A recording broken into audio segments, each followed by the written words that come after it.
Sounds great. Thank you, Kyla. And I'm just gonna share my screen. Yeah, so if there's any questions while I'm talking, feel free to turn your mic on and ask a question, or type it in the chat and Kyla will let me know, and then I'll have a chance at the end if there's any questions as well. Or you can just feel free to relax and watch this presentation. All right. Okay, great. All right. So today we'll be talking about pollinators and perennials and how to support pollinators in your garden. So here on the screen are two pictures from my garden of pollinators that I took pictures of. And of course, these are annual crops or annual flowers. And annuals are very good for pollinators, but perennials are specifically very, very important for pollinators. And perennials and edible perennials is a bit of a passion of mine. So I'm really excited to talk specifically about how this supports pollinators. What we're going to talk about over the course of this workshop is the different types of pollinators in Atlantic Canada in a general sense, and what kind of habitat requirements these pollinators need. And then we'll specifically focus on different types of perennials that I'm used to growing in my gardens and how they support pollinators.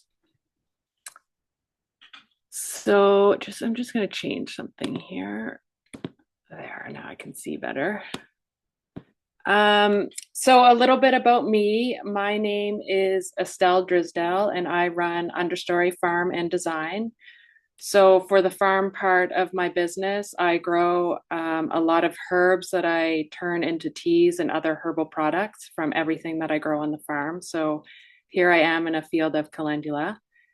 And for the design part of my business, I do perennial permaculture design or edible landscaping or food forest design. So I am going to talk a little bit about that because I usually teach about food forest gardening and permaculture design. And it's really interesting as I dive deeper into pollinators, how the elements that I teach in food forest design really integrate well with supporting pollinators. So I just found that really, really interesting. Oh, just hold on here.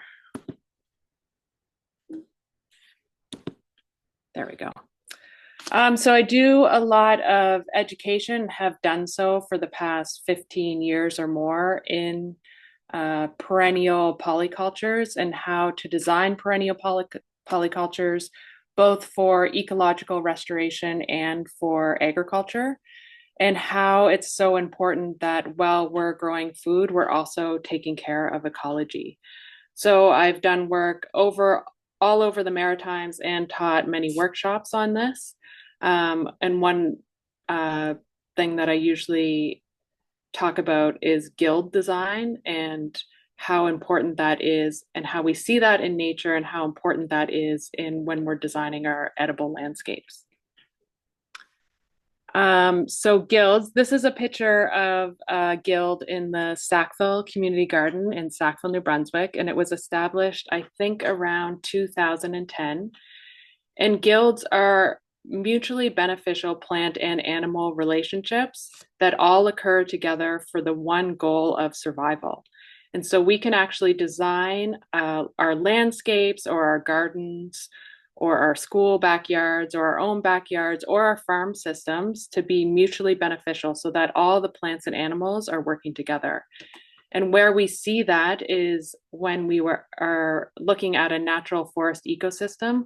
We see these guilds in a natural forest ecosystem where many plants and animals are actually more so than competing, they're actually working together for the goal of survival. And in a forest ecosystem, we see the guilds are all overlapping each other. But we can artificially, in some ways, create this when we're designing our own backyards for food or for flowers or for anything that we want. Some of the elements that we want to think about when we're thinking about guilds is we usually have a central element, so a tree or just something that everything is centered around. We want to suppress grass because grass often competes for the same nutrients as the trees and the other plants. So we kind of want to get grass out of there. And we really see that when we plant two trees, one in a guild, one in the grass. And we actually saw this at the community garden. We planted same age tree at the same time, and the one in the guild grew a lot faster and was a lot more vigorous than the one in the grass, because again, it's competing with the grass for all those nutrients and water. We have insect and bird attracting plants, which is what we're specifically going to talk about today. Nutrient accumulators, and we'll talk a bit about that. Mulch plants, which actually end up being really important for our pollinators. Nitrogen fixers, soil fumigants, and pest repellents, which also are pollinating insects, are also helpful in that, of reducing pests and eating pests, and of course, habitat. And so when we're looking at our guild system, just to talk about this quickly so that you kind of know where I'm coming from, we usually have 7 layers. And what we're doing is just like a forest ecosystem, we're trying to grow a lot of biomass in a small space, just like a forest. So we actually have a lot of biodiversity in a small space, and our pollinating insects really like that as well. So we have a canopy layer, a low tree layer, a shrub layer, a herbaceous layer, a root layer, a rhizosphere, ground covers or soil surface layer, and of course our vines, our vertical layer. And when we combine all these together in intelligent design, we can actually grow a lot more and have a lot more habitat and a lot more yields in a smaller space. And so many years later, this is again the Sackville Community Garden. This is what a food forest design using all those layers can look like. And you can see that this is very abundant, and there's probably a lot of habitat existing, not just for pollinators, but for many species within this. And everything is interconnected and everything needs each other. So we really want to, as much as we can, create this kind of habitat. Our annual crops require something different, and they are important, and I'm glad we have our annual crops, and I grow lots of those myself, and I till the soil and all that good stuff. But to have ecosystems that produce something for us or are wild adjacent to our annual crops is really, really important for the health and resilience of all the crops on our land. Crops or flowers or gardens or whatever we want to grow. So for an example, since we were talking about guilds, I had created this pollinator support guild, if that was the goal of your guild, is to support pollinators. And we will talk about a lot of these plants individually and their uses and their benefits as well. So wild raisin and high bush cranberry are in this guild. Those are both by viburnums, which are really important shrubs for pollinators. Surrounded by crocus and chives, bee balm, milkweeds, of course. There's many different types of milkweeds for monarch butterflies, lupins, and wild rose. And you can see that all of this is designed so that the things to the north are taller and the things to the south are lower, so that everything gets sun and that everything is working together to support each other. Nothing's competing or shading or competing each other out. So I kind of wanted to talk about dandelions and honeybees, because often when we're talking about pollinators, people often think about honeybees and dandelions specifically. And today I actually want to talk more so about our native pollinators. So when we're talking about saving the bees, we're more so, or any pollinating insect, we're more so talking about our native pollinators. Honeybees are important, but they aren't from here, they're from Europe. And the same with dandelions. They do offer a benefit, especially in urban areas where there isn't a lot of biodiversity. But dandelions actually don't produce a lot of good nectar that our pollinators need. And it's actually short in a few essential amino acids that a lot of our native plants provide, and dandelions don't. So again, dandelions are still useful. They're edible. Almost all parts of the dandelion are edible. They're medicinal. They're definitely useful. It's not that we want to get rid of them, but it's not what we should be focusing on when we're talking about our pollinating plants. And it's the same with our bees. I love honey as well. I have kept bees here on my farm, but it's not the European honeybee that we really want to focus on, although it is important for a lot of our crops like blueberries, but we more so want to focus when we're talking about saving the bees on our native pollinators. So I wanted to talk about types of pollinators because there's actually more than just bees, of course, that pollinate our crops.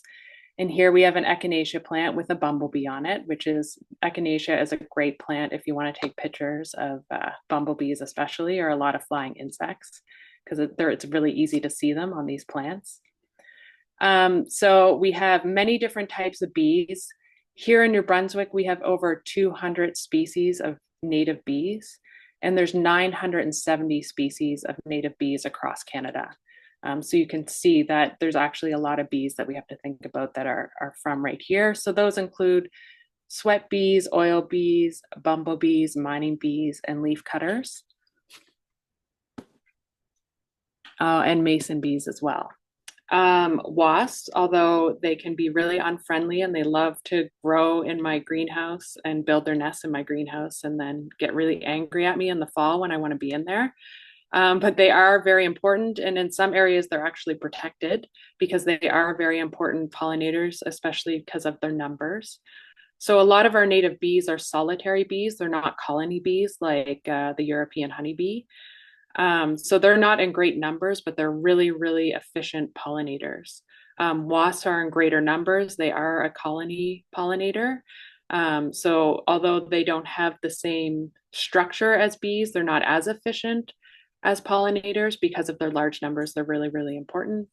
So yellow jackets, white-faced hornets, and parasitic wasps are some examples. Flies like hoverflies and bee flies, as an example, are also really important for pollinating our crops and pollinating our plants. Butterflies, monarch, swallowtail, clouded sulfur, as an example of many different types of butterflies that we have. Moths are often underrated and almost seen as pests, but they're actually very important pollinators. Some of them are pests, though. And there's over 10,000 species in North America. And I'll talk about moths in more detail soon. Beetles, and there's many species of beetles, like the ladybird beetle that we all know, for example, are again not as efficient at pollinating as some of the bees and wasps, but because of their large numbers, they do support pollination. Birds and bats are also pollinators, and especially hummingbirds because they're visiting so many flowers. And ants, so carpenter ants, black ants, red ants, ants are also important pollinators. And some species of plants are only pollinated by ants, especially some of the forest species. So again, when we see these bugs and creatures in our gardens, they're actually providing a lot of benefit to the things that we want to grow and to our food system.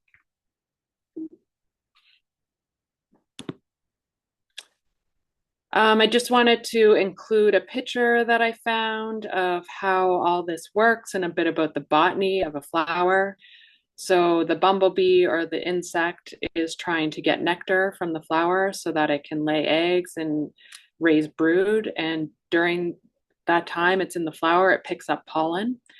And a lot of bees actually want to get nectar from the same type of flower while they're feeding. So then they're really efficiently jumping from flower to flower and pollinating the different flowers. And it's almost by accident that they end up pollinating the different flowers. It just gets stuck to their fur and stuck to their legs and stuck to their bodies. And then when they jump to another flower, they're transporting that pollen to another flower. So we probably remember this diagram from when we were in biology or if we studied science. But these are all the reproductive parts of the flower that then create seed that then produce more flowers. And of course, we need the pollen, and the bees are really important for this. So I wanted to talk a little bit about the habitat that the different types of bees need in order to complete their life cycle. So it's not just nectar and flowers that bees and our pollinating insects need to survive. They actually need support year round. So when we're thinking about using our gardens to support pollinators, we want to think about this not just in the summer, but the fall, the winter, and the spring. So solitary bees, and like I said, 200 types of bees in New Brunswick, and 90% of them are solitary bees. So they're not present in colonies.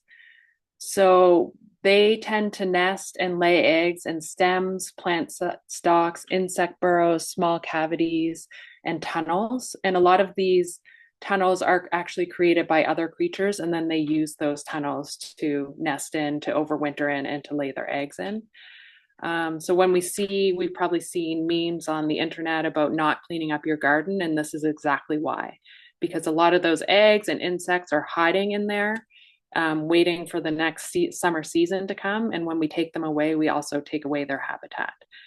And equally, when we disturb the soil, we're also disturbing their overwintering sites. We're disturbing those tunnels that were made by other creatures over the summer, and then they have nowhere to burrow in over the winter. So just kind of an idea of like why we want to leave undisturbed soil somewhere in our gardening ecosystem. Sweat bees and bumblebees need south-facing dry sandy banks with some bare soil. And one interesting thing is that bumblebees need undisturbed sites for many years in order to grow their population. So not just in one year, they need that same site for many years. So it's really important that we have truly wild, undisturbed sites on our land. This could be our backyard. If we have a small backyard, it could just be a small weedy area at the back, or if we have a bigger piece of land to allow for bigger pieces of undisturbed, weedy kind of wild areas are really important for our pollinators. Wasps prefer overwintering in the soil, and I found some plants in some of my books of which plants they prefer to overwinter under. So yarrow, borage, comfrey, and clover are some examples of, it's not the only thing that they like to burrow under, but in studies they have found these plants in particular in the garden ecosystem they like to burrow under. And all of these plants are perennial. So this is why we want to focus on perennial plants, because the bees need those plants and the wasps and the pollinating insects need those plants to survive over the winter. And they tend to love umbel type flowers like yarrow and permanent plantings. Beetles like garden mulch for overwintering. So I'm always talking about mulching the soil for other reasons, but it's also really important for some of the soil life and our pollinating insects. Weeding areas, permanent ground cover, and debris. So any type of mulch that we can leave in our gardens and around our gardens, the better. And a lot of our pollinating insects actually like to forage where their nesting and overwintering sites are. So that's why it's important to actually have these sites in our gardens. So butterflies and moths, we all love butterflies. They're very beautiful and important. They don't contribute significantly to pollination because they don't have the hairy bodies like the bees do, but they still do contribute. So they are important to protect, obviously. And pollination isn't the only thing that we want to think of. They feed on nectar only as adults. So that's the same with bees. There's only a specific part of their life cycle that they're actually feeding on the nectar. So it's really important, especially with native plants, and I'll talk about a few native plants. The flowering times of those native plants are very important for the native species of bees and other pollinators. And if those plants aren't available at the time that they're flying and egg laying and feeding their brood, that's when they can run into problems. So that's also why it's important to make sure we maintain native species as well as our garden species. And moths actually can contribute more to pollination. And they're often overlooked because some of our pests are moths, but they're also really important. And they're mostly nocturnal. So plants like evening primrose that blooms at night is really important to support our moths. And evening primrose probably shows up as a weed in a lot of our gardens, but to leave some of those weedy plants on the edges are really important again for our pollinators.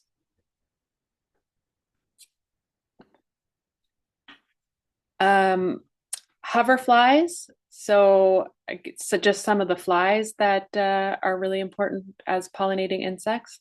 They eat pests, which we want. So when we have a balanced ecosystem, we're not experiencing a lot of pest pressure.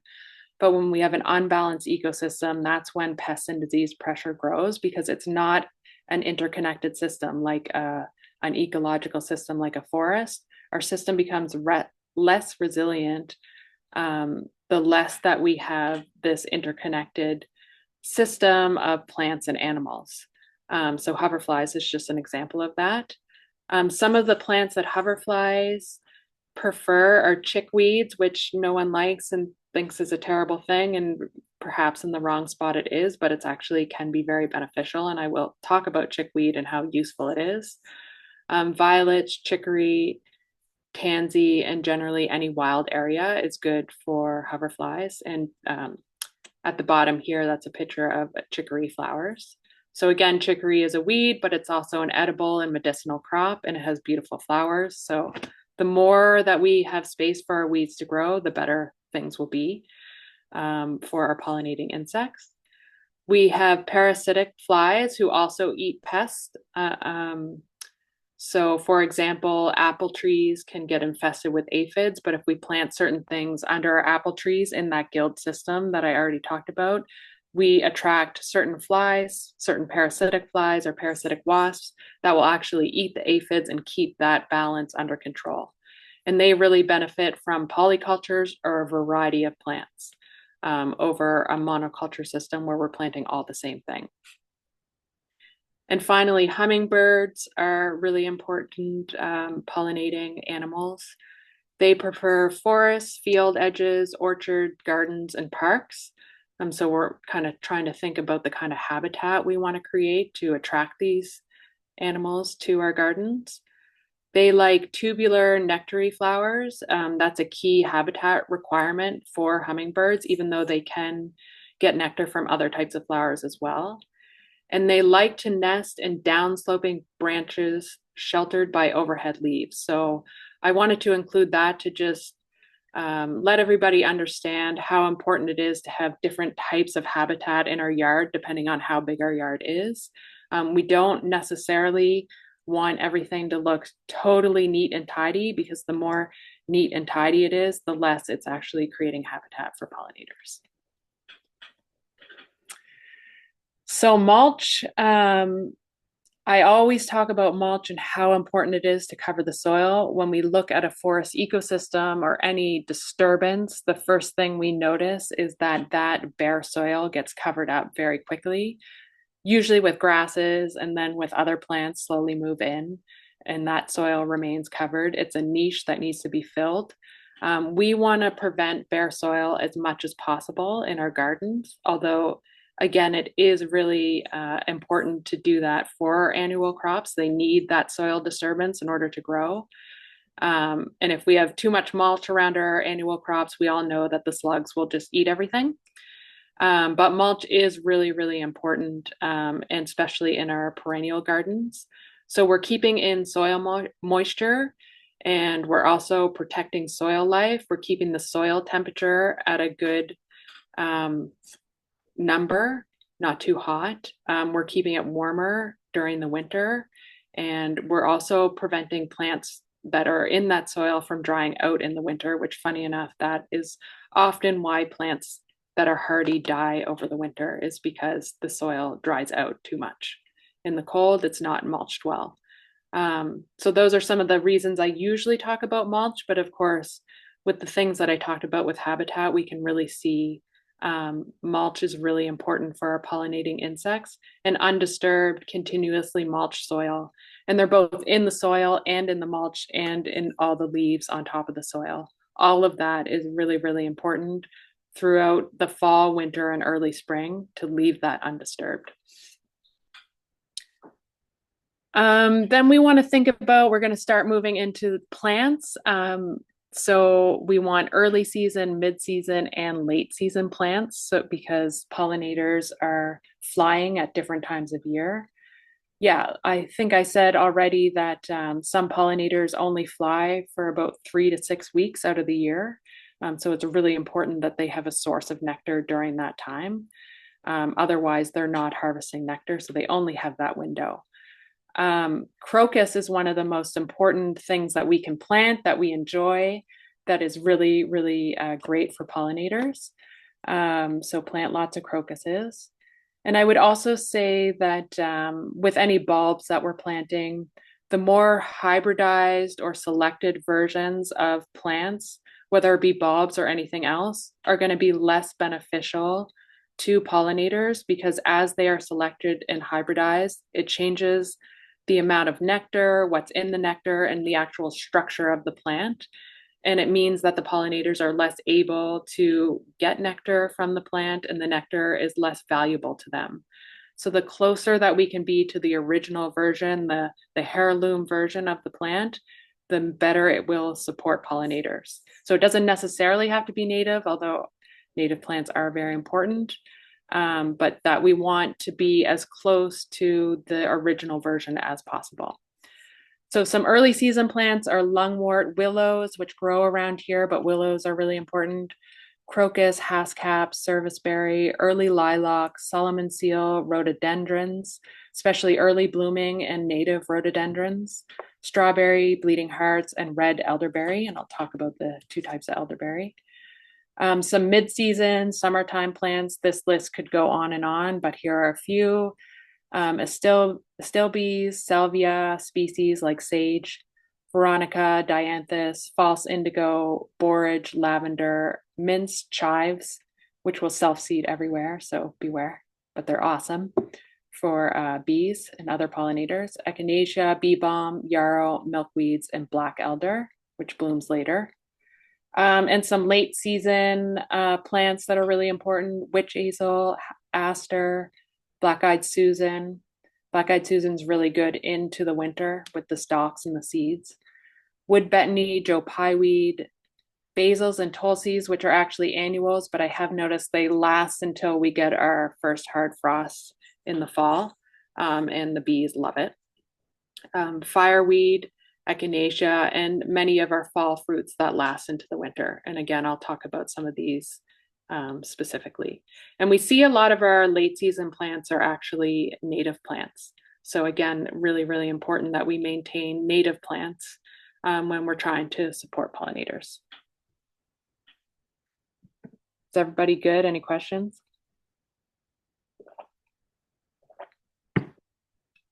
Great. There haven't been any questions in the chat for you yet. Okay, sounds good. So nectar sources for pollination, I'll be talking about this when I'm talking about the plants. There's specialist nectary sources. So these insects have short tongues and small mouths and need certain types of flowers in order to be able to access the nectar. And these are usually plants that have clusters of tiny flowers. So it's really important that we include these specialist nectary sources when we're planting for pollinators or considering pollinators in our garden. There's generalist nectary sources. So those are long-tongued insects, and they will go to a variety of different plants, where the specialist insects will often choose one or two types of plants that they like to go to. And this is true for a lot of our native plants. The long-tongued insects can access all types of plants, even the tiny ones and the ones that are deep, the nectar's deeper within the flower. So a generalist would be this bumblebee we see here, for example. And then certain plants are good for hummingbirds, so hummingbird nectary sources. So I'll be mentioning those as we kind of go through the plants. So important thing to think about. Here, Estelle, yeah. Someone just said, of the perennials we just saw, which ones would be recommended for shoreline properties with salt spray? Oh, of the ones back here, one plant that comes to mind is bay leaf, or Myrica genus, is salt tolerant. And there are some salt tolerant plants that are good for pollinators if they're getting a lot of salt spray. Beach pea would be another one. There's a lot of wormwoods that are salt tolerant, but I don't know specifically here the plants that are really, really salt tolerant. But those are a few that I do know.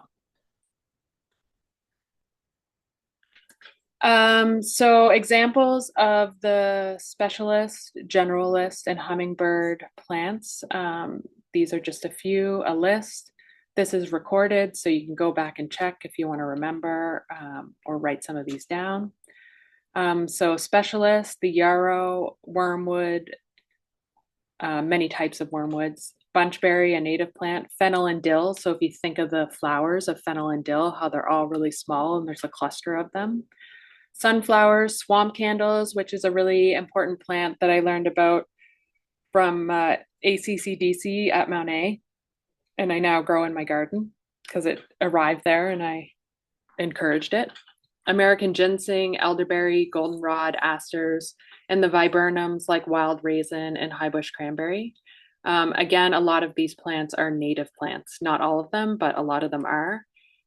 So we again see that the specialist nectary sources and native plants kind of go together. Generalist nectary, alliums, maple, serviceberry, milkweeds, borage, chicory, hawthorn, mints. So many plants in the mint family pollinators love. Oregano, wood betony, chickweed, comfrey, dandelion, and clover. And plants that are good for hummingbirds. Bearberry, fireweed, bee balm, zinnia, phlox, rhododendrons, currants, rosemary, sages, salvia, and blueberry, just to give you an example of kind of what fits in these categories. And of course, habitat. So what do we need to think about when we're thinking of habitat? We need to think of having wild plants, native plants, undisturbed ground, areas for nesting sites, pollen and nectar sources, water. A lot of bees need water in order to build their nests. So having a water source, if there isn't one nearby. I read about sand and putting water in the sand, and the sand will kind of hold the water, is great for leaving in your garden for bees. Because if you just put a pan of water out there, it's probably going to evaporate pretty quickly. And of course, winter shelter. So this can include hollow stems, foliage. Different types of foliage are actually preferred by bees, and I'll talk about that when I'm going over the different types of plants. Thicket forming shrubs, decaying logs and stumps, brush piles, rock piles. Some exposed soil, those are for the bumblebees and the ground nesters. So our gardens often provide that even when we do mulch. Some exposed soil is okay. Twigs and canes like raspberry canes and blackberry canes and the brambles, and leaf litter. So this is all really important for pollinating insects. So to have this or to create this in your gardens is really nice. And to remember that the bees like to nest and forage within the same area. Some bees will travel farther than others, and some like to stay very, very close. So that's why it's so important to have pollinator habitat in your gardens. So native plants, I just wanted to talk about a few native plants. I have discussed already about why and they're so important to pollinators. So here we have goldenrod on the left. This particular, there's many varieties of goldenrod. This particular variety is medicinal, and you harvest it at about this stage when I'm harvesting it for tea. I do harvest some of the wild plants for the teas that I make and sell at the market. It's a specialist and generalist nectary. Wasps and other pollinating insects really prefer their foliage. So there have been studies done about which kind of plants insects and wasps prefer to stay in and nest in, and goldenrod is one of them. It's a late season nectar source, which we know is very important because we're getting long, nice warm falls. Lots of pollinating insects are out, so we need those late season nectar sources. And of course, it's a native plant and medicinal. In the top right, we have pearly everlasting. It's used a lot by butterflies. So although butterflies aren't as efficient as pollinating as bees, this particular plant benefits from pollination by butterflies. It's also a medicinal plant and very beautiful, used in dried floral arrangements. It's also medicinal. So keep an eye out for pearly everlasting. And it's always good, especially if you like the look of a native plant, to encourage it in your yard, in your garden, wherever you see it fit, and get to know it before it's flowering and then during its flowering. That's a bit of the tricky part. Everything can just look like weeds before it's flowering, and then it flowers, and you realize it's a really nice plant. Um, and then down at the bottom is maple, and maple actually is a really great pollinator plant. It blooms flowers very early in the spring. So it's an early season nectar source, which of course is very important for our native pollinating insects that are coming out and waking up in the early spring and there isn't much around. So it's just good to know that the trees around us, they're going to produce abundantly, especially if they're bigger trees. Um, they're really important, especially when they're flowering early like this. And they're a dynamic accumulator, which I'm going to talk about here in a second. And so they're bringing up very important nutrients up into the top layer and making it available for other plants. And it's a generalist nectary, so it's not specialist, but it's still really important for those bumblebees that are waking up nice and early. And just a note about the different uses of maple, because I do like to talk about not only the ecological benefits, but the human uses of a lot of these plants. So of course, we know maple syrup. It's rich in sodium, potassium, magnesium, calcium, copper, zinc, manganese, and B2. So it's very good for us, and sugars, of course.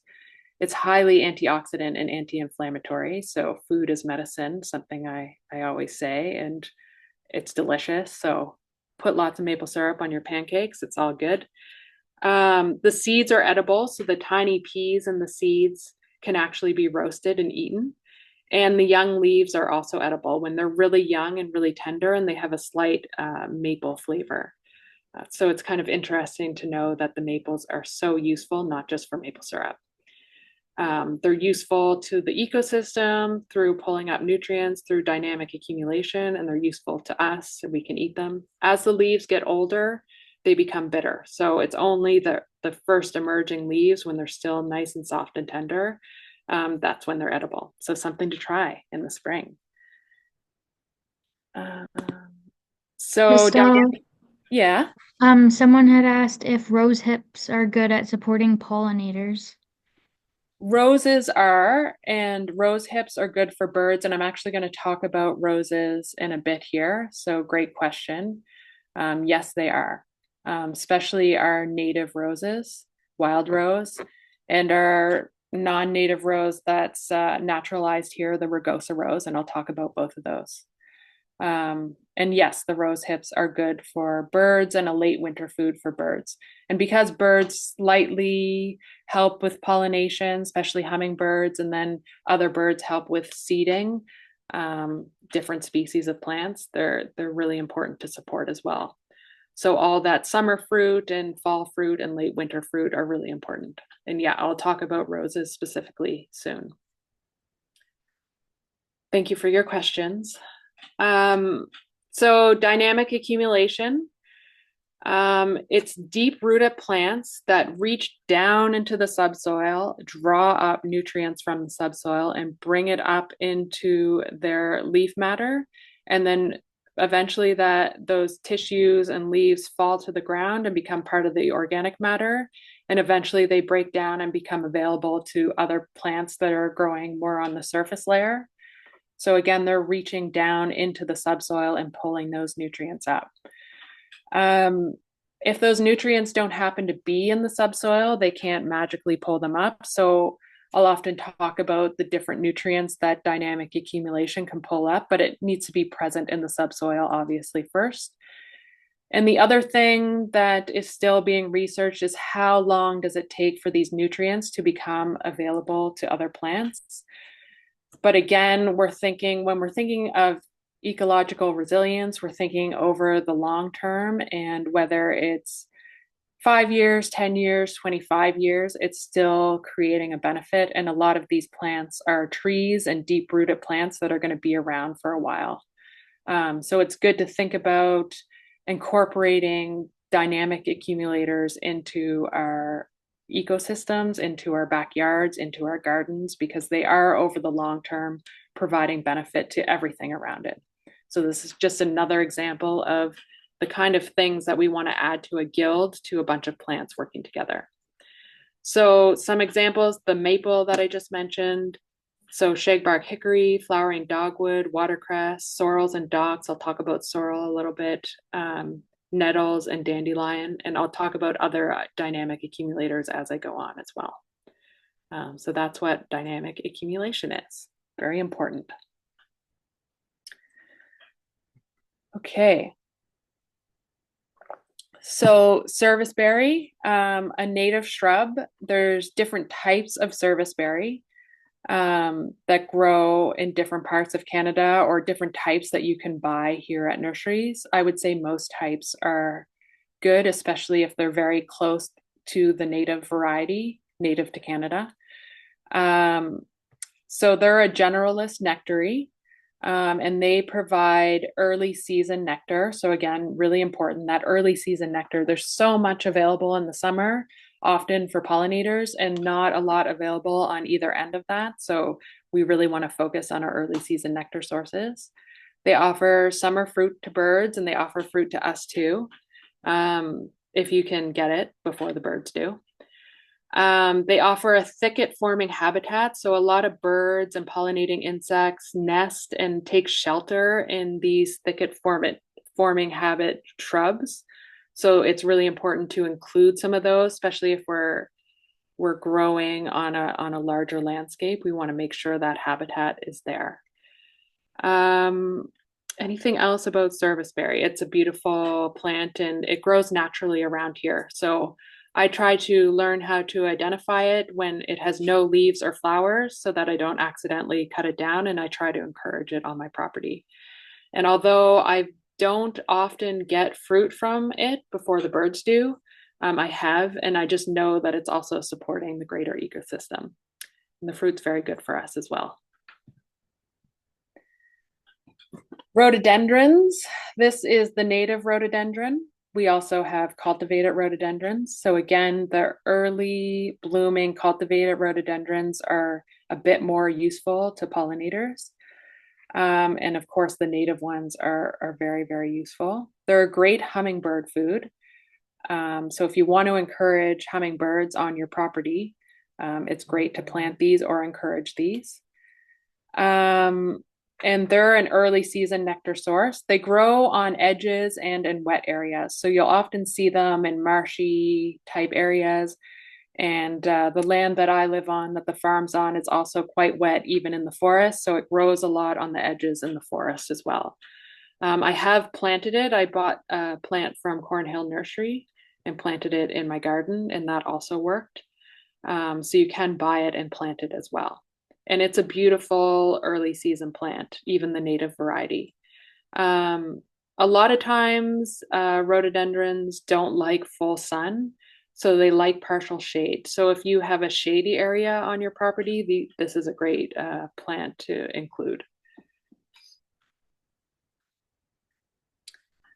The swamp candle. So this is a special one that I learned about from John Klimko at the ACCDC in one of his pollinator workshops. And then I started noticing it everywhere around my land. And then I noticed it was growing in my garden, and now I encourage it. So it is a specialist nectary because a specific type of bee needs this nectar, or oil actually, in this particular plant, which I'll talk about in a minute. And it also has an ecological relationship with an endangered cuckoo bee that also uses the nest to lay its eggs. So this plant flowers at just the right time when these insects are flying and nesting and needing different nectar sources and food to raise eggs and raise their brood.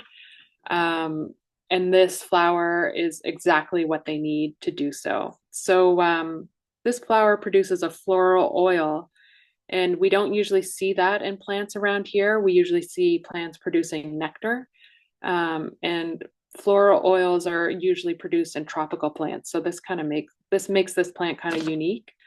Um, it's also very beautiful. It grows in wet, boggy areas, which of course that's what my land mostly is. So it thrives here. Um, and so they use this oil in order to make their nests. They need this oil for their nests. So it's really, really important to identify this, especially if you live in this area, in the Tantramar area. If you notice this flower, to really take note where it's growing and try to identify it before it flowers so that you know to protect that area. Um, yeah, so it's a really important plant and it's very beautiful also. It kind of can look weedy from a distance, but obviously when you get up close, you realize how beautiful and unique it is.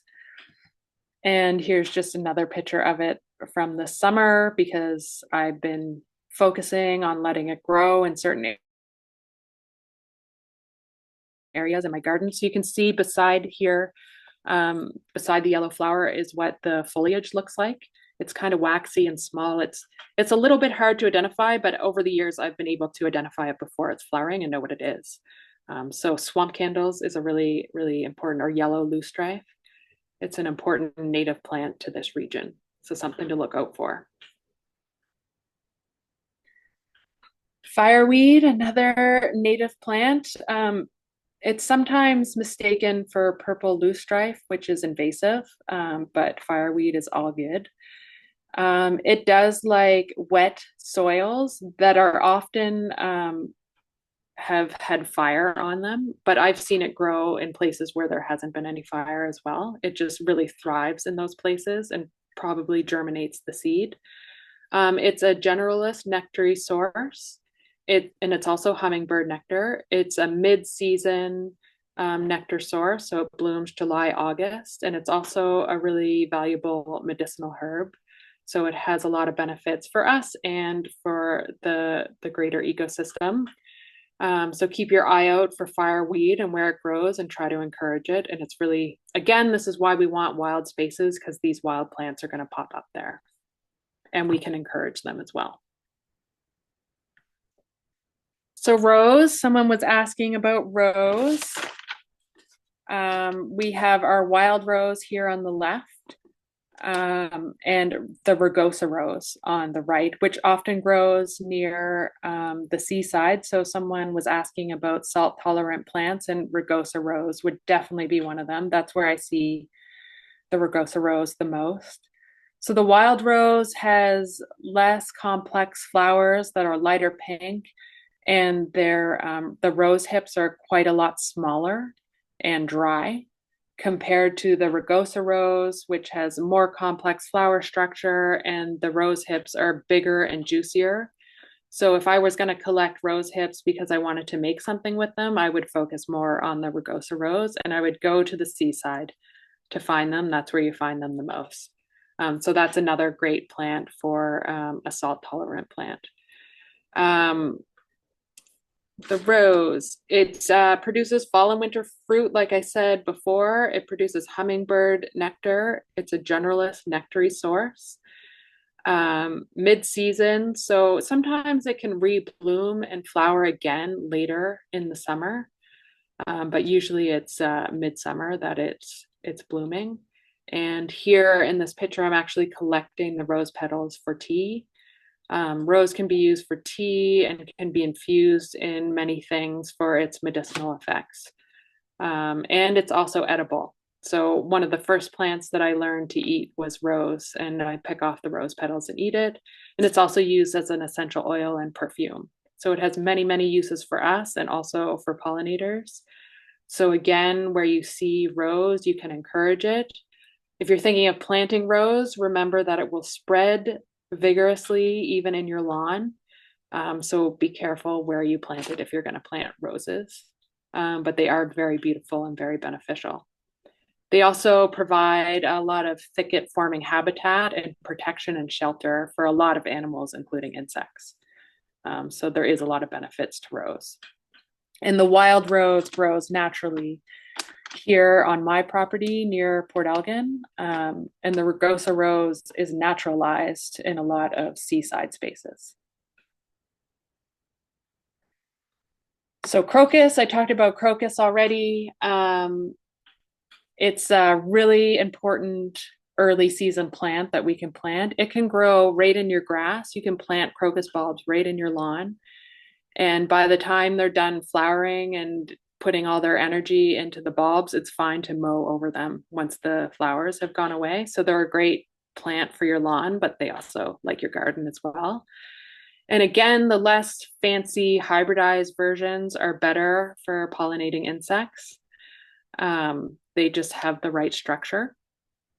They're a generalist nectary. And if you look really closely on the picture to the left, you can see, I think that's a European honeybee going in to harvest some nectar from the flower. So it also, of course, anything that supports native pollinators is going to support our honeybees as well. So of course, we know crocus can come up sometimes as early as the beginning of April, depending on our spring. So a really, really important and fun plant to grow.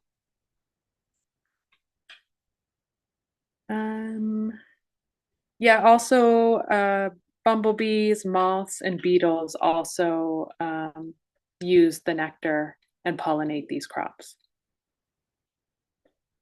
So chickweed, some people dislike this plant very much. It loves the greenhouse environment. So sometimes it's the bane of a greenhouse keeper's existence. But it's also a really important and special plant. It's edible and medicinal. Like I mentioned before, it's a preferred plant for hoverflies. So they like to burrow under the soil under this continuous ground cover plant. It also has lots of tiny little flowers that are a good generalist nectary source.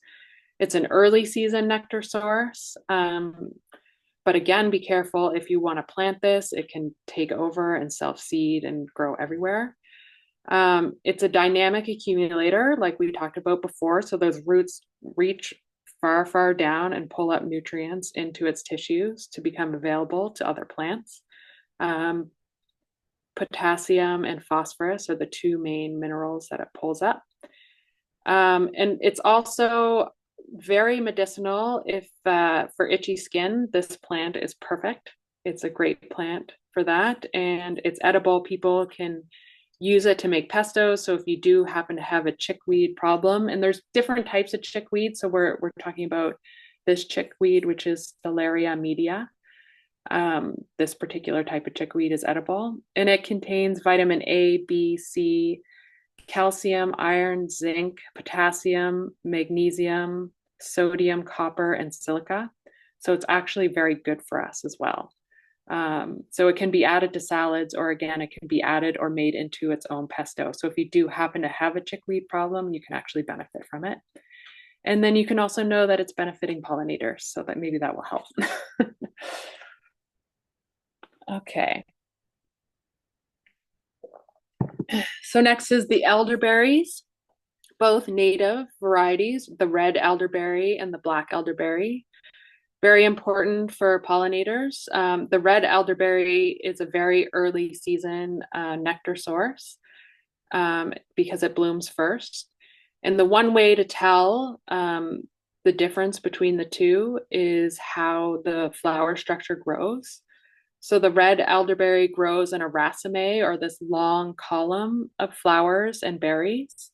And the black elderberry grows in an umbel shape, so like an umbrella shape, like a flat cluster of flowers. And they both bloom at different times. So the red elderberry, again, is going to bloom earlier in the spring, and the black elderberry is going to bloom later. And the reason why we really want to differentiate between the two is because they're both used as an edible and medicinal food source. However, the red elderberry, you can harvest the flowers, but not the berries. And the black elderberry, you can harvest the berries and the flowers. So it's very important that you know the difference between the two. And the reason is the red elderberry berries are high in cyanide, and that's not something we want to ingest in large amounts. Um, so we really want to make sure if we're harvesting elderberries that we're harvesting the right ones. And the time of year that they're available and how they're growing is a great way to tell which one you're harvesting. So again, if you're harvesting berries, it should be later in the season, end of August into September, and they're growing in an umbel shape, an umbrella shape. The twigs and the barks of both plants are also high in cyanide, so also not to be consumed.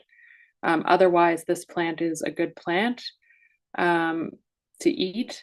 Also, the berries need to be cooked. That's also very important, or you will get digestive upset. So if you're harvesting elderberries, you're interested in using them, make sure you cook them.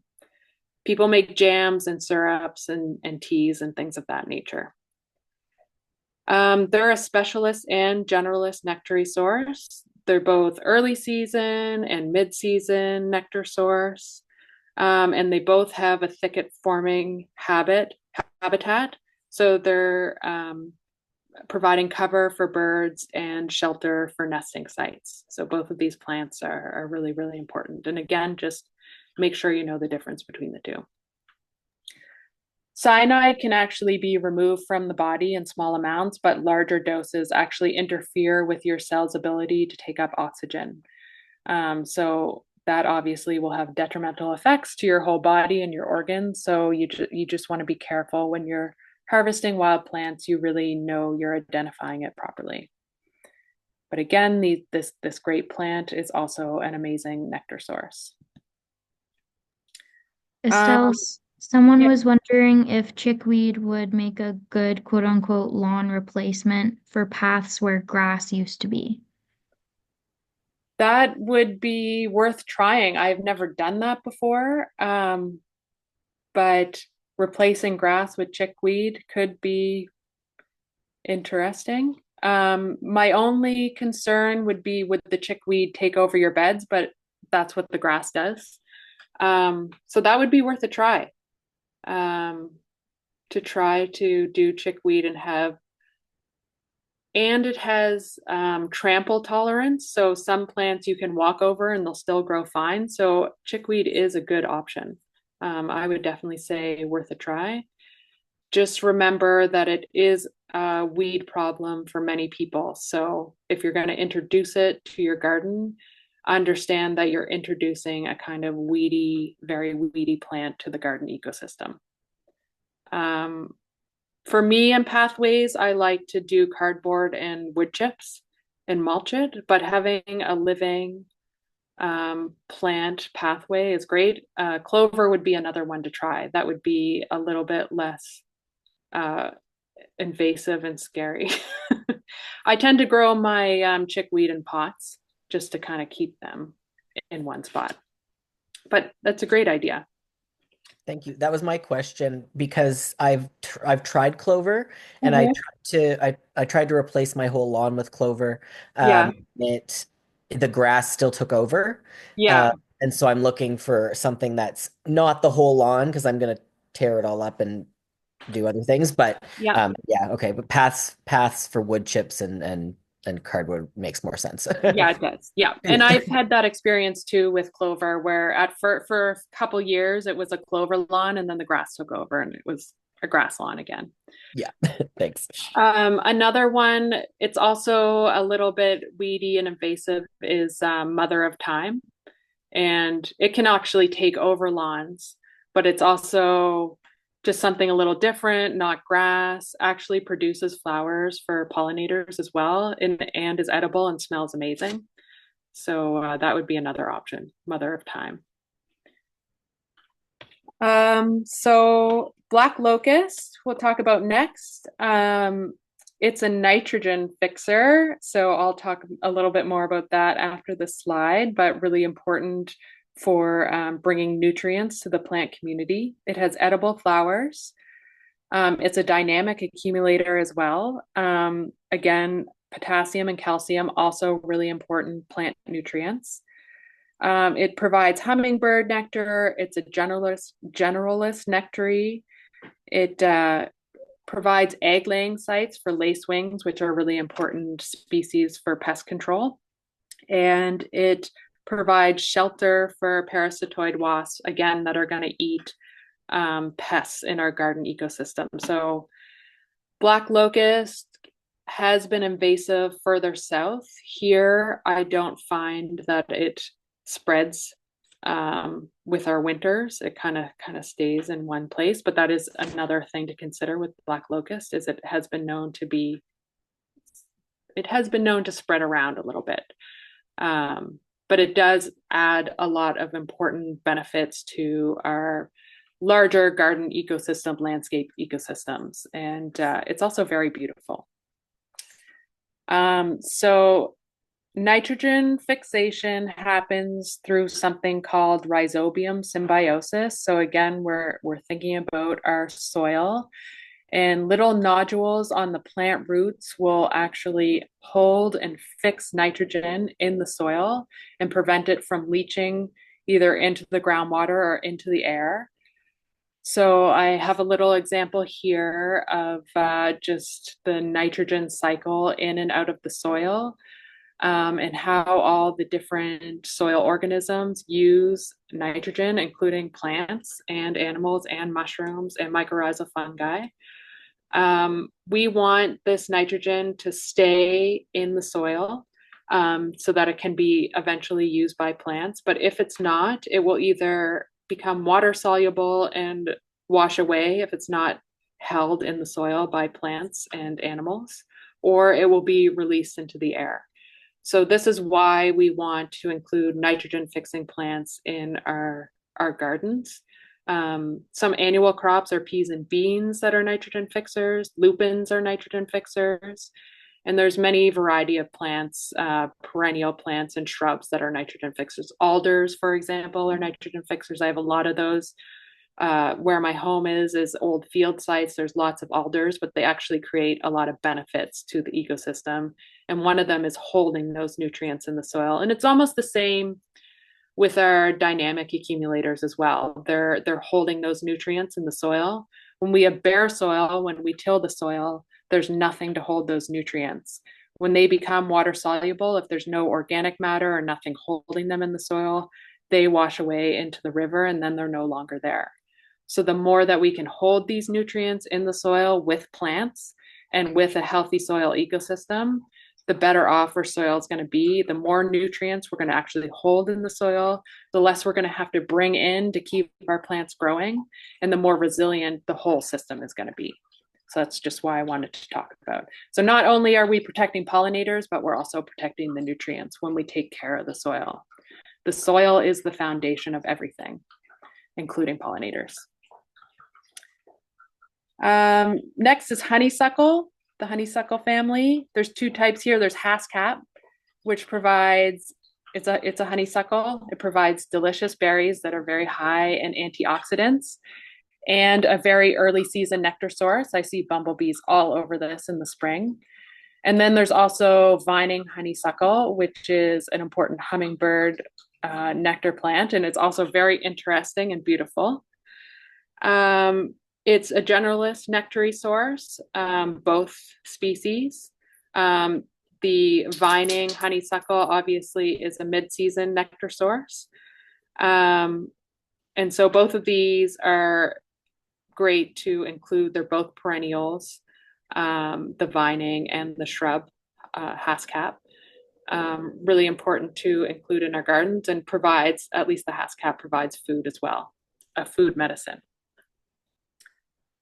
Veronica or Speedwell is the next one that I love. I grow this type in my garden. You can even see I caught a bee going towards it. This plant is covered in bumblebees when it's flowering in about August. Covered. They're everywhere. Like, it's scary to walk by. The whole plant is buzzing. Except bumblebees are really chill and they're not going to harm us in any way. They can sting, but it's very unlikely. So Veronica or Speedwells are really awesome plants to plant in our gardens, and are beautiful, and they also provide overwintering habitat overwintering habitat with their hollow stems. So bumblebees, solitary bees, and butterflies all use this as a nectar source. It's a important foliage habitat for shelter and nesting sites. And again, the stems are hollow for overwintering. So Veronicas, you can find these at most nurseries, and there's a whole bunch of different types.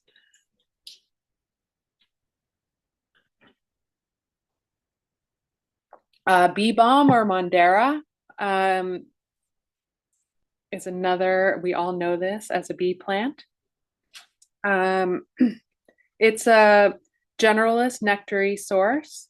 So those long-tongue bumblebees and mason bees, it provides egg-laying sites for pollinating insects. It's in the mint family. We know that we can kind of see in this photo, the square stem, it usually tells you if something's in the mint family.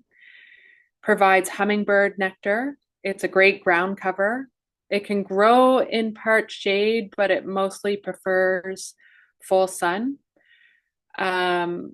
We have the wild bergamot is the purple, and then the red bee balm. The purple one is slightly better for pollinators, but I would say they're both sort of equal. A really beautiful and great plant to include in your garden.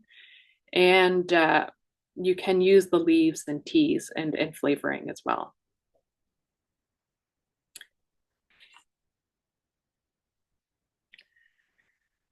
Next is wood betony. This is not a well-known plant, again, in the mint family, but this one doesn't spread like peppermint does, even though it's in the same family. It's loved by bumblebees, and you can see, again, I caught a bee getting the nectar. It's covered in bees in the midsummer. It's a medicinal plant. That's why I grow it. It has a little rosette that then shoots up these flower stalks, which is very beautiful and loved by bees. It's a generalist nectary. It's mid-season nectar. It creates sites for egg laying, and of course you can see this kind of thicket habitat would be good shelter for nesting sites and for overwintering sites. It divides pretty easily. So if you have it and it's sort of growing and spreading a little bit, you can divide it and plant it elsewhere. And it can grow in full sun to part shade. So if you have a bit of a shadier spot in your garden, it's a great plant to put in there. I started growing this about 3 years ago, and I've really come to enjoy how it looks in the garden and the benefit that it provides, and the ground cover that it provides as well. I have some areas of my garden I don't want to manage them as intensively as I manage other areas of my garden. So I'll plant things like wood betony and lemon balm and things that can kind of hold their own for the summer and prevent other weeds from growing in them for the most part. So wood betony is one of those plants for me.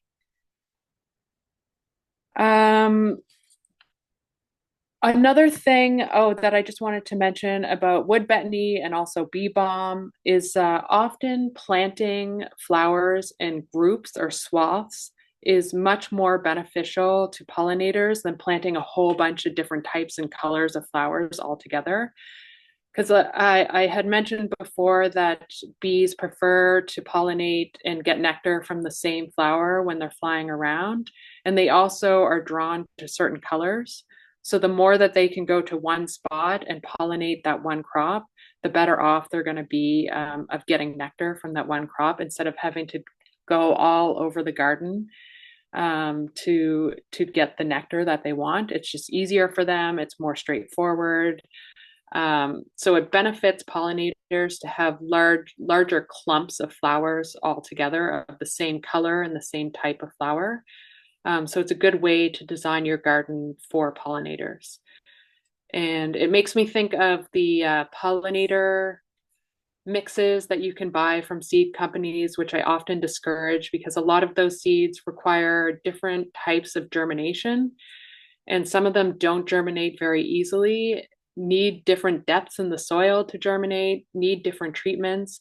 It's much better to pick the flowers that you want and germinate them separately and then plant them out in your garden. So just another note on that about moving away from the wildflower mixes and just actually buying the seed or the plant individually and then planting your garden that way. You'll have a much better success. Borage, this is a self-seeder. I think I planted it once and it comes back every year in different spots. And it's easy to weed out if I don't want it, but it's also great for pollinators. So it's a generalist nectary source. Bumblebees especially love it.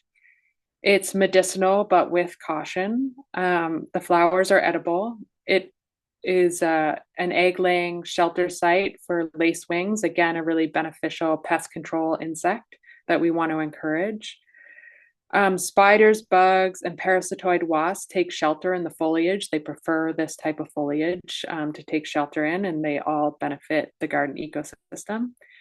And it's a mid-season to late season, I would say, nectar source. It almost continues to bloom once it starts deep into the late summer, early fall, if we haven't had a hard frost.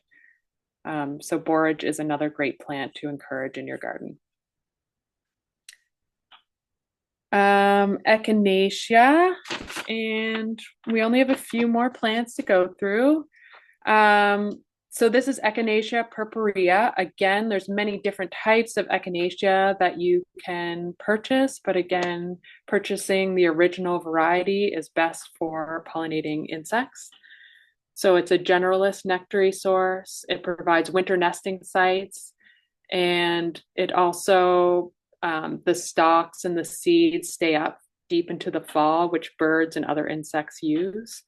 And it's habitat for parasitoid wasps, which are beneficial to the garden ecosystem.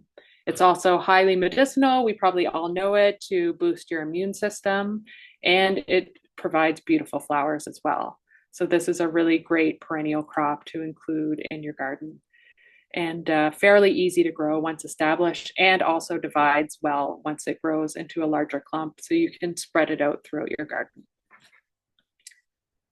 Salvia species, the sages. So I have garden sage down there on the bottom right, clary sage top right, and Salvia nemorosa on the left. I really like this plant. It's really beautiful. So the nemorosa salvia is more ornamental, but has a lot of benefits for pollinators.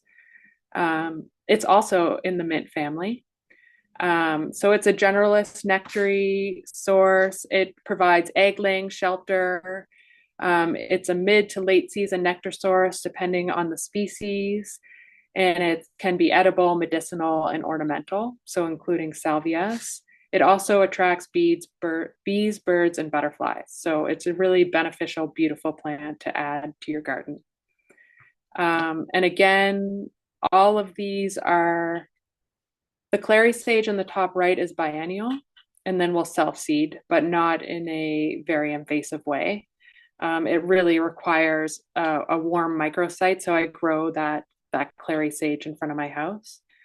Garden sage is a perennial, but it will only live for so many years before it kind of dies back. And the nemorosa will live for many years and kind of grow into a bigger bush. So they're all perennial to some extent. And it's great to add different types of salvias to your garden depending on what you want. Sorrel. So this is garden sorrel, or the type of sorrel that you eat. Rumix is the genus. So we also have weedy plants that are in the Rumix genus. This plant in particular, it's in my edible perennials presentation. I wanted to include it because it is such an amazing early spring edible perennial that's easy to maintain. But it's also a really important source of pollen, and pollen producing plants are an important protein source for insects, particularly for producing eggs and rearing their young. So pine tree is another pollen source. There's a few others that I can't think of right now, but producing or planting plants that produce pollen is also really, really beneficial to pollinating insects. They use the nectar for energy, but they use the pollen for food, and especially for when raising their young. So not only is it beneficial to us, and it's perennial and it comes up in the early spring when it's harder to grow other types of crops. It's also benefiting the garden ecosystem as a whole. High bush blueberry, again, just wanted to include some of these edible crops that we like to grow and how they benefit pollinators. It obviously provides summer fruit, which is important for birds, although generally we don't want to share. We want them for ourselves, of course. The flowers produce hummingbird nectar, and it's an early season hummingbird nectar, so it does provide benefits and we still get to eat the berries. Just a little bit about how to take care of your high bush blueberries if you have any. They need to be pruned in the spring to encourage 1 year growth, which is where the berries will grow. So a lot of our berry shrubs like high bush blueberry and gooseberry, for example, need continuous pruning in order to keep fruiting. So sometimes people have these plants and say, oh, they produced at first and now they don't produce anything anymore. And it's because they need to be pruned. Those berries are produced on the 1 year growth, like raspberries and blackberries as well.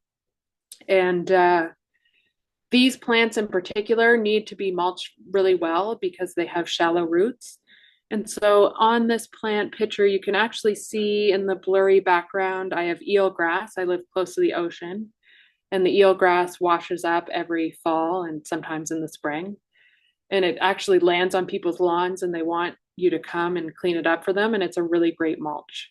But straw or leaves or any debris, bark, anything that you have around can be a mulch. And it's really, really important to mulch these plants because of their shallow root systems. And of course, now we know it's also important for pollinators. And these plants need 8 hours of sun a day in order to produce. Yarrow, another weedy plant that we'll see growing on roadsides, but is an amazing plant for both us medicinally and for the ecosystem. So it's a generalist nectary.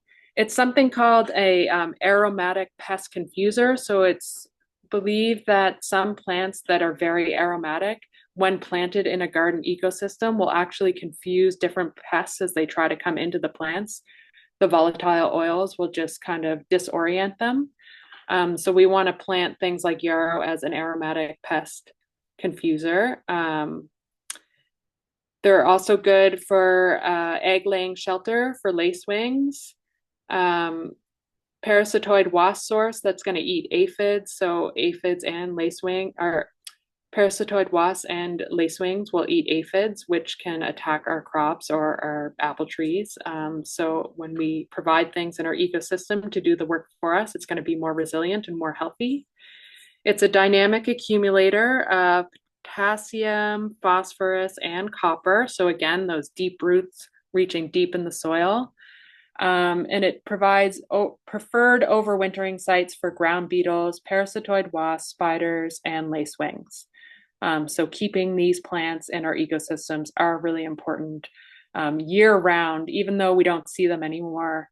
Things want to burrow under there because when they come up and bloom, those are going to be the nectar sources that those pollinating insects want to feed on. It's a specialist. It says generalist nectary, but I know yarrow is a specialist nectary source either. It has that cluster of small flowers where those short-mouthed, short-tongued insects can really feed on that nectar. So yarrow is a really important one. Two more plants. Aronia. I love this native plant. I think the flowers are beautiful. The berries are delicious when prepared properly. They're not delicious when you eat them right off the stem. They're very, very astringent. They're also called choke berries for that reason, because all the saliva in your mouth will disappear. Not to be confused with choke cherry. But these are chokeberry or Aronia melanocarpa. They're a generalist nectary. They add shelter for birds and nesting sites because they have that thicket forming habit. They're an early season nectar source and a late summer, fall fruit source for birds. They're self-pollinating and they're highly antioxidant. So not only are they good for pollinators. They're also good for us. They also grow in really wet sites. So maybe some of those places where other things don't want to grow and it's too wet, aronia will thrive. And they have cardiovascular, neurological, and liver protective effects. So they're food medicine. I like to make a juice out of the berries and then I freeze it and can take it out and add maple syrup and soda water, and it makes a really delicious, very healthy juice. And you harvest the berries later in the late summer, early fall. And they're high in vitamin C, manganese, vitamin K, folate, iron, vitamin A, and E. So just to note some of the benefits for us as well. And this is highly valuable native plant. And high bush cranberry or viburnums in general is the last one I want to talk about. It provides fall and winter fruit, although this year all the high bush cranberries were attacked by a caterpillar and defoliated and produced no fruit, so that can happen sometimes. It's a specialist and generalist nectary source. So really important. It's a native plant. It grows naturally around here, and it's also very beautiful. An early season nectar source, and these berries can be, particularly of the high bush cranberry, can be used like cranberries. It's not a true cranberry, and it can be cooked and made into jams and jellies. And other plants, native plants in this genus, viburnums, like wild raisin, are very, very important for pollinators and flower at different times. Wild raisin is abundant in our forest lands and it blooms quite early in the season, earlier than high bush cranberry. And so it is really important for that early season nectar source for pollinators. The fruit is edible, although not many people eat the fruit. The fruit kind of turns, it has a berry that turns raisin-like, so that's why it's called wild raisin. But it takes a bit to prepare and isn't as delicious as some of the other things that we can grow. But it does grow wild around here and is very important for birds and other pollinating insects. And so lastly, just remember to include biodiversity in your garden, to plant similar colors together, similar types of plants together. There's many, many different types of plants that we can include in our gardens that support pollinators, but remember the more perennials, for the reasons of habitat that I described, the better off pollinators are going to be. So that is my presentation. And we do have a few minutes left if there are any questions.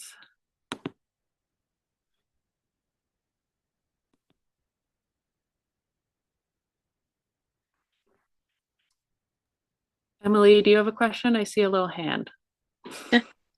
Yeah, I do. Hi. Hey. Thanks for your presentation. It was incredibly thorough and very soothing in a winter's evening. So thank you. You're welcome.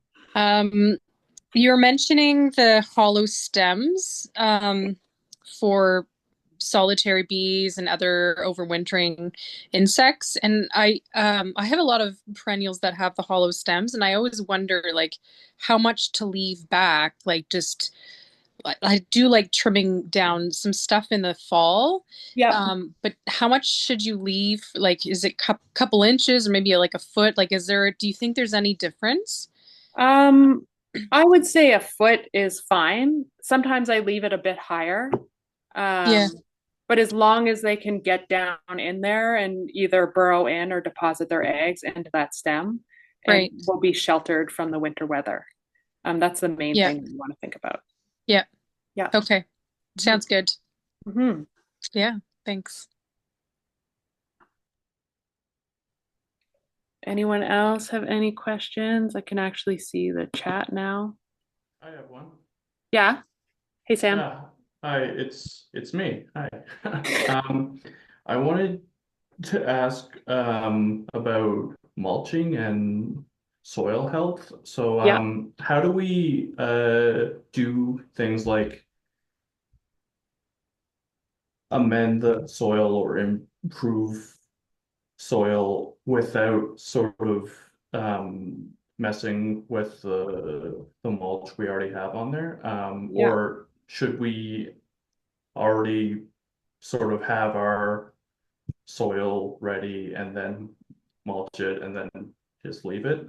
I know for me, I'm sort of I'm always in there, always messing with things. So Yeah. it's hard just leaving it, Yeah. I guess. Yeah. Well, two things. So in the fall, I'll often amend the soil and put the mulch over top.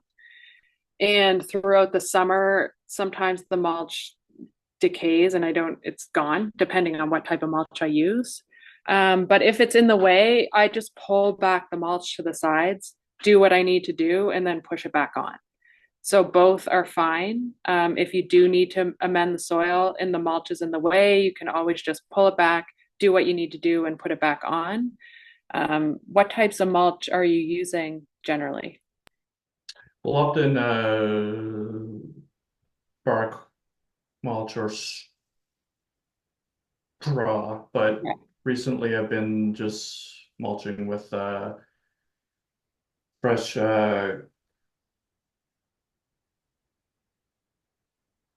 nutrient rich things out of my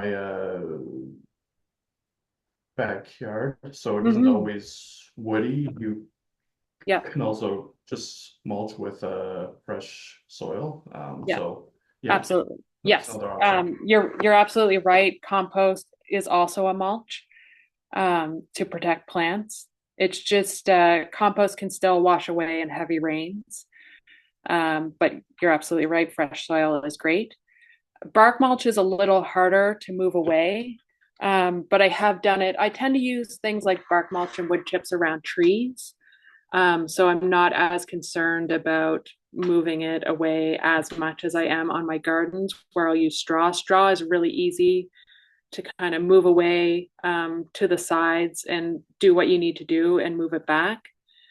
Or often on my garden beds, I'll mulch it really heavy and just pull everything to the side and plant my crops and leave the mulch at the side to prevent weeds. But at least I know the soil is covered for the winter and for those early spring rains, and it's not depleting my soil. So those are kind of the two things that you can do.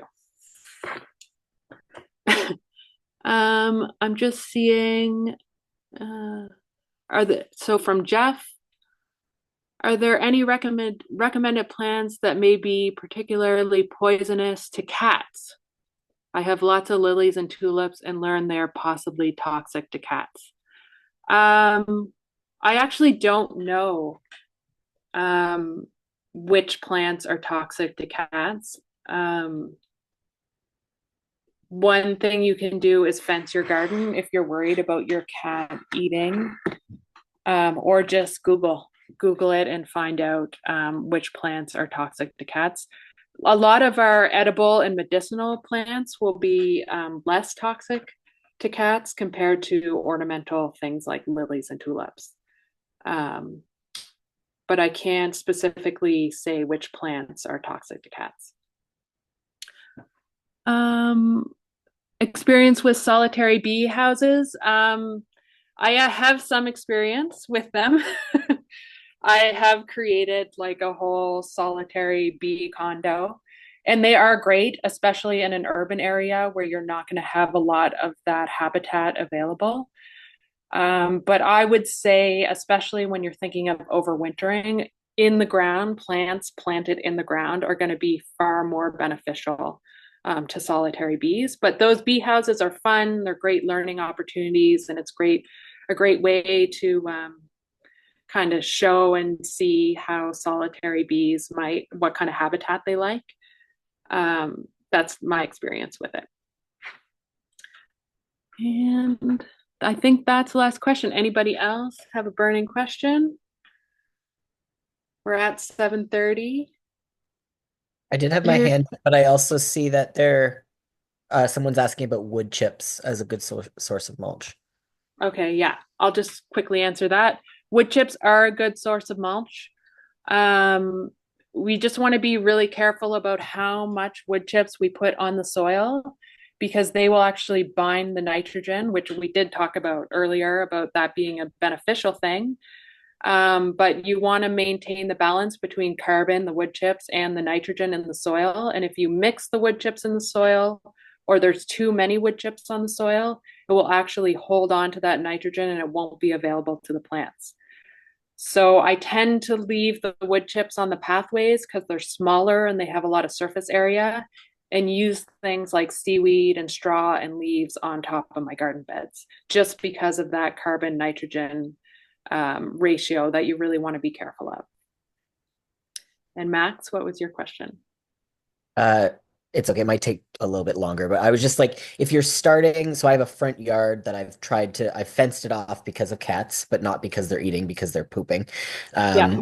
And and I've tried veggies and I've tried various different things, and I'm obviously, I haven't done the permaculture thing. So Yeah. if I'm at that stage, what would be the best way to start for this coming growing season?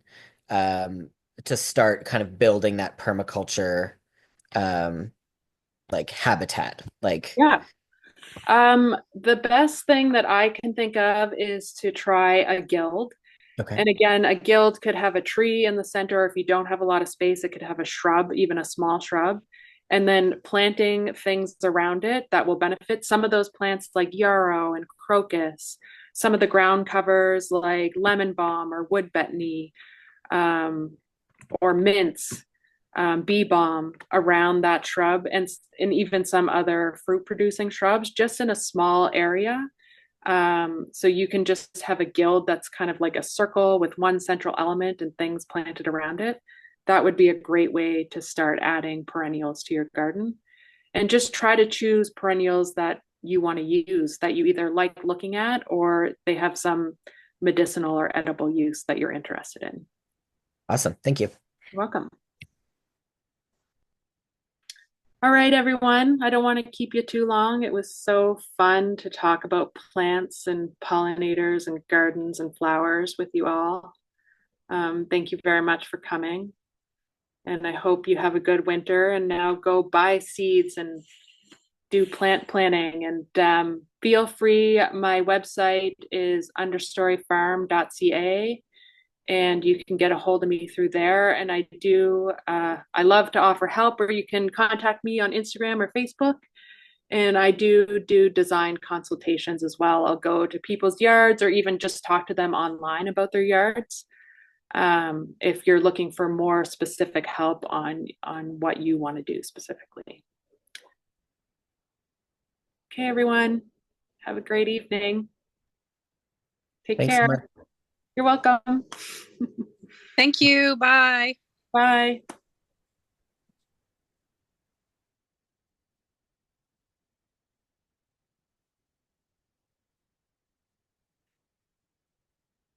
All right, I'm gonna head out. Thanks, Kyla, for hosting. Thank you so much. That was great, Estelle. Thank you. Okay, bye. Have a good night. night. Bye.